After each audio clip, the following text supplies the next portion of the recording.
അപ്പോൾ നമ്മളുടെ ചുണ്ടൽ എങ്ങനെയാണ് തയ്യാറാക്കുന്നത് നോക്കുക. ഇതിന് വേണ്ട ചേരുവകൾ എന്തൊക്കെയാണെന്ന് നോക്കാം. കറുത്ത കടല 1/4 കിലോ, മഞ്ഞൾപ്പൊടി 1/2 ടീസ്പൂൺ, ഉപ്പ് ആവശ്യത്തിന്, വെള്ളം വേവിക്കാൻ ആവശ്യമായത്.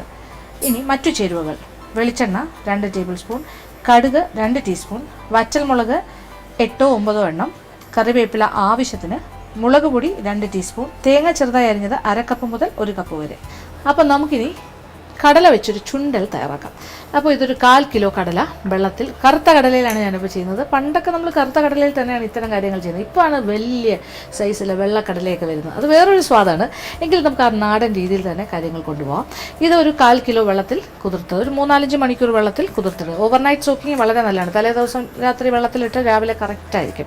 എങ്കിലും ഒരു 5 മണിക്കൂറെങ്കിലും വെള്ളത്തിൽ കുതിർത്തെടുക്കുക. ഇനി ഇത് നമുക്ക് ആദ്യം ഒന്ന് വേവിക്കാം. അപ്പോൾ വേവിക്കാനായിട്ട് കുക്കറിൽ തന്നെ കടല വേവിച്ചെടുക്കാം. എല്ലാം ഇപ്പോൾ ഇൻസ്റ്റൻറ്റ് പെട്ടെന്ന് ചെയ്യുന്ന പരിപാടികളല്ലേ വീട്ടമ്മമാർക്ക്. അപ്പോൾ അങ്ങനെ തന്നെ ആയിക്കോട്ടെ.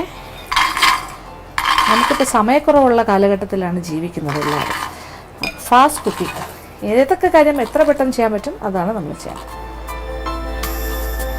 അപ്പോൾ കടലയും ഒരു 1/4 കിലോ കടല, അതിനോടൊപ്പം അത് വേകാൻ ആവശ്യമായ വെള്ളം, ഒരു 1/2 ടീസ്പൂൺ, 1/4 മുതൽ 1/2 ടീസ്പൂൺ വരെ മഞ്ഞൾപ്പൊടി,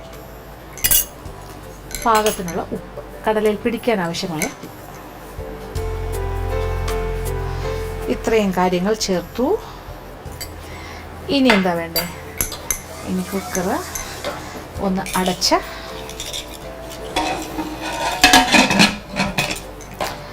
വേവിക്കാനായിട്ട് വയ്ക്കും. പിന്നെ ഇത് വേകുന്ന ഒരു ഫുൾ വിസിൽ, നല്ലൊരു വിസിൽ കേട്ട് കഴിഞ്ഞിട്ട് തീ ഒരൽപ്പം കുറച്ചിട്ട് ഒരു 5 മിനിറ്റ് സമയം കൂടി വേവിക്കുക. അത് കഴിഞ്ഞിട്ട് ഓഫ് ചെയ്ത് കഴിയുമ്പോൾ കറക്റ്റ് പാകത്തിന് കടല വേകണം, കുഴഞ്ഞു പോകരുത്, എന്നാൽ പാകത്തിന് വെന്തിരിക്കണം. എന്നിട്ട് അത് നമ്മൾ വെള്ളം കൂടുതലുണ്ടാകും, അത് പ്രശ്നമില്ല, വെള്ളത്തിൽ നിന്നും ഊറ്റി മാറ്റാം. ആ രീതിയിലാണ് നമ്മൾ കടല വേവിച്ചെടുക്കുന്നത്. അപ്പോൾ ആ രീതിയിൽ വേവിക്കും. അപ്പോൾ അടുപ്പ് കത്തിച്ച് കൊടുക്കുക. അപ്പോൾ നമ്മളുടെ കടല പാകത്തിന് വെന്തിട്ടുണ്ട്. ഞാൻ കുക്കർ തുറന്നു. ഇനി ഇതിൽ നിന്ന് നമ്മൾ ഊറ്റി മാറ്റുന്നു. പാകത്തിന് വെന്ത കടല, ആവശ്യത്തിന് ഉപ്പും മഞ്ഞൾപ്പൊടിയെല്ലാം ചേർത്തിട്ടുണ്ട്. വെള്ളത്തിൽ നിന്ന് കുറച്ച് വെള്ളം എന്തായാലും ബാക്കി ഉണ്ടാകും. വറ്റിക്കൊന്നും വേണ്ട, കാര്യം ആവശ്യത്തിനുള്ള ഇതിലാണ് നമ്മൾ വേവിക്കുന്നത്. ഊറ്റി മാറ്റാം. അങ്ങനെ നമ്മളുടെ കടല പാകത്തിന് വേവിച്ചെടുത്തു കഴിഞ്ഞു. ഇനിയിപ്പോൾ എന്താ വേണ്ടത്? ഇനി നമ്മളത് ചുണ്ടലാക്കി മാറ്റുന്ന കാര്യമാണ്. അപ്പോൾ ആ കാഴ്ചയാണ് കാണാൻ പോകുന്നത്. ഇനി എന്തായാലും അടുപ്പ് കത്തിക്കാം. എന്നിട്ട് ചുവട് കട്ടിയുള്ളൊരു പാത്രം, നമുക്ക് നല്ല വെളിച്ചെണ്ണയിൽ തന്നെ ബാക്കി കാര്യങ്ങളൊക്കെ ചെയ്യാം. അപ്പോൾ വെളിച്ചെണ്ണ ഒരല്പം, ഒരു 1.5 ടേബിൾ സ്പൂൺ മുതൽ 2 വരെ ആകാം. ഇതിലങ്ങനെ ഒരുപാട് കാര്യങ്ങളും മസാല അങ്ങനെയൊന്നും ഇല്ല. നല്ല രസമായിട്ട് കഴിക്കാൻ പറ്റിയൊരു കാര്യമാണ് ചുണ്ടൽ. അപ്പോൾ ഇച്ചിരി എണ്ണ ചൂടാക്കി, എണ്ണ നല്ല ചൂടാകട്ടെ. അപ്പോൾ എണ്ണ നല്ല ചൂടായി. ഇനി ഇതിലേക്ക് നമ്മൾ കടുക് 2 ടീസ്പൂൺ, കടുക് നന്നായിട്ട് പൊട്ടി തുടങ്ങട്ടെ, നന്നായിട്ട് പൊട്ടട്ടെ. അപ്പോഴത്തേക്കും വറ്റൽ മുളകും റെഡിയാക്കാം. 2ആയിട്ട് മുറിക്കാം. ഞാനിപ്പോൾ ഏതാണ്ട് 8-9 മുളകെടുത്ത് വെച്ചിട്ടുണ്ട്. തീ ഒരല്പം കുറയ്ക്കാം, നന്നായിട്ട് പൊട്ടിക്കഴിഞ്ഞിട്ട്. അല്ലെങ്കിലേ മുളക് പെട്ടെന്ന് കരിഞ്ഞു പോകും. നമ്മുടെ വറ്റൽ മുളക് ലാവിഷ്, പിന്നെന്താ കറിവേപ്പില അതുപോലെ ലാവിഷായിട്ട് ചേർക്കാം. കുറച്ച് കൂടുതലിരിക്കട്ടെ. ഇതോടൊപ്പം നമ്മൾ തേങ്ങ,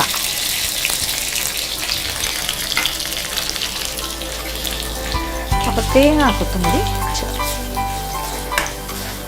തേങ്ങയും കൂടി നമ്മൾ ചേർത്ത് ഇനി തീ അല്പം കൂട്ടി കൊടുക്കുക. അപ്പോൾ ആവശ്യത്തിൻ്റെ കാര്യങ്ങളെല്ലാം പാകത്തിന് മൂത്തിട്ടുണ്ട്, എല്ലാ കാര്യങ്ങളും. ഇനി നമ്മൾ തീ അല്പം കൂട്ടിയാലും കുഴപ്പമില്ല, ഒന്നും കരിഞ്ഞു പോകില്ല. അപ്പോൾ തേങ്ങയിലേക്ക് ഒരല്പം ഉപ്പും കൂടി ചേർത്ത് കൊടുക്കാം. തേങ്ങയിലും കൂടെ ഒന്ന് ഇച്ചിരി ഉപ്പൊക്കെ പിടിക്കട്ടെ. ഇനിയാണ് എന്താ വെച്ചാൽ മോനെ, നമ്മളൊരല്പം മുളക് പൊടി ചേർക്കാൻ പോകും. ഇത് എരിവിനനുസരിച്ച് ഓരോരുത്തരുടെ ഇഷ്ടത്തിനനുസരിച്ചിട്ടാണ്. ഞാനിപ്പോൾ ഒരു 2 ടീസ്പൂൺ മുളക് പൊടി ചേർക്കും. അത്ര വേണ്ടാന്നുണ്ടെങ്കിൽ 1 ടീസ്പൂൺ. പിന്നെ മുളക് പൊടിയേ വേണ്ടാന്നുണ്ടെങ്കിൽ ഒഴിവാക്കാം.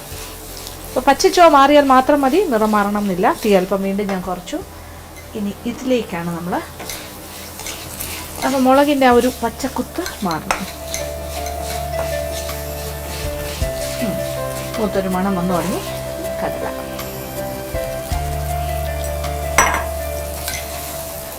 നന്നായിട്ടൊന്ന് ഇളക്കി യോജിപ്പിക്കും. ഇനി ഒരല്പം ഉപ്പും കൂടി എന്തായാലും വേണ്ടി വരും. കടലയിൽ ഇച്ചിരി ഉപ്പിട്ടാണ് വേവിച്ചത്, തേങ്ങയിൽ നമ്മൾ ഉപ്പ് ചേർത്ത്, എങ്കിലും മുളക് പൊടിയെല്ലാം ചേർത്ത് കഴിഞ്ഞല്ലോ. ഇനി എല്ലാം കൂടി ചേർത്തിട്ട് അല്പം ഉപ്പിൻ്റെ കുറവ് ഉണ്ടാകും, അതും കൂടി ചേർത്ത് കൊടുക്കാം. നന്നായിട്ട് ഇളക്കി തീ അല്പം കൂട്ടി നന്നായിട്ട് യോജിപ്പിക്കും. നല്ലതായിട്ട് വരും. അപ്പോൾ ഒരു സ്പൈസി ആയിട്ടുള്ളൊരു ചുണ്ടലാണ് നമ്മളിപ്പോൾ തയ്യാറാക്കുന്നത്. സ്പൈസി ചുണ്ടൽ. ഇത്ര സ്പൈസി വേണ്ടാന്നുണ്ടെങ്കിൽ ആ മുളക് പൊടിയുടെ ഭാഗം മാത്രം ഒഴിവാക്കുക. എനിക്ക് തോന്നുന്നു കുറച്ച് ഇച്ചിരി എരിവൊക്കെ ഉള്ളതല്ലേ നല്ലതാണ്, സ്വാദ് കൂടും. പക്ഷെ കുട്ടികൾക്ക് വേണ്ടി ചെയ്യുകയാണെങ്കിൽ മുളക് പൊടി വേണമെന്നില്ല. ഇത് നമ്മളുടെ കോമ്പിനേഷൻ എന്ന് പറഞ്ഞാൽ ചുക്ക് കാപ്പിയാണ്. അപ്പോൾ ചുക്ക് കാപ്പിയും നല്ലൊരു എന്താ പറയുക, നല്ലൊരു പഞ്ചുള്ള കാര്യമാണ്. കാര്യം അതിൽ കുരുമുളകിൻ്റെയും ചുക്കിൻ്റെയൊക്കെ സ്വാദ്. അതിൻ്റെ കൂടെ ഒരല്പം സ്പൈസി കടലയാകാം, അതല്ലെങ്കിൽ നോൺ സ്പൈസി എരിവില്ലാത്ത ചുണ്ടലും ആകാം. എന്താണെങ്കിലും കുഴപ്പമില്ല. അപ്പം നമ്മുടെ ചുണ്ടൽ ഇവിടെ റെഡി ആയി കഴിഞ്ഞാൽ തീ ഓഫ് ചെയ്യാം. എന്നിട്ട് ഇത് വിളമ്പുന്ന പാത്രത്തിലേക്ക് മാറ്റാം. അപ്പം നമ്മളിത് പഴയകാല സ്മൃതികളാണ് ഇപ്പോൾ നമ്മൾ ഇങ്ങനെ അയവിറക്കുന്നത്. അപ്പോൾ വളരെ നാടൻ രീതിയിലുള്ള ഉത്സവപ്പറമ്പുകളിൽ നമ്മളിങ്ങനെ പുരയെല്ലാം കെട്ടിയിട്ട് ഇങ്ങനെ ഷെഡ് പോലെ ഇങ്ങനെ ശരിക്കും സ്റ്റേജൊക്കെ കെട്ടിയിട്ട് അവിടെ ഇങ്ങനെ പ്രോഗ്രാംസ് കണ്ടുകൊണ്ടിരിക്കുന്ന പ്രേക്ഷകരാണ് ഇത്തരം ചുക്ക് കാപ്പിയും അതോടൊപ്പം കൊണ്ടുവരുന്നത്. അപ്പോൾ അന്നത്തെ കാലത്തൊക്കെ വട്ടത്താമര ഇലയിൽ ഇങ്ങനെ കുമ്പിള് കൂട്ടി അതിനകത്താണ് ഇങ്ങനെ കടല ചുണ്ടൽ ഇങ്ങനെ ആക്കി കൊടുക്കുന്നതെന്നാണ് പറയുന്നത്, ആ ഒരു സമയത്ത് അങ്ങനെ. അപ്പോൾ അന്നേരം ഇങ്ങനെ മുളക് പൊടിയുടെ പ്രയോഗമൊന്നും ഒരു പക്ഷേ കാണത്തില്ലായിരിക്കും, സ്പൈസി അല്ല, അല്ലാതെയാണ് കഴിക്കുന്നത്. വേണമെന്നുണ്ടെങ്കിൽ അപ്പോൾ ഈ രീതിയിലും ഇത് നമുക്ക് വീട്ടിൽ ചെയ്യുമ്പോൾ ഇങ്ങനെയൊക്കെ ചെയ്യാം. അപ്പോൾ ഇപ്പോൾ കുമ്പിള് കൂത്തുന്നില്ല, നമ്മൾ ബൗളിലും സ്പൂണിനൊക്കെ വെച്ചിട്ടല്ലേ കഴിക്കുക. എന്തായാലും നമുക്കൊരു പ്ലേറ്റിലേക്ക് മാറ്റാം.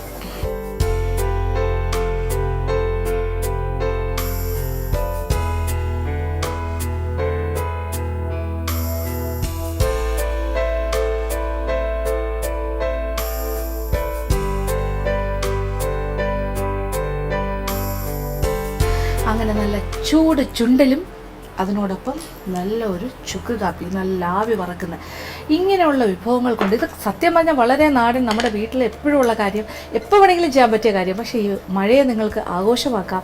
ഈ വിഭവങ്ങളെല്ലാം തയ്യാറാക്കി വീട്ടിലിരുന്ന് ഇങ്ങനെ കഴിച്ച് എന്തായിരിക്കുമല്ലേ ആ സന്തോഷം. അപ്പോൾ ഇത് വളരെ സ്വാദുള്ള കാര്യമാണ്. ഇത് രണ്ടും തമ്മിലുള്ള കോമ്പിനേഷൻ. ഇനി ഇത് രണ്ടും പോരെങ്കിൽ നമ്മൾക്ക് ഒരു കാര്യം കൂടി ആകാം.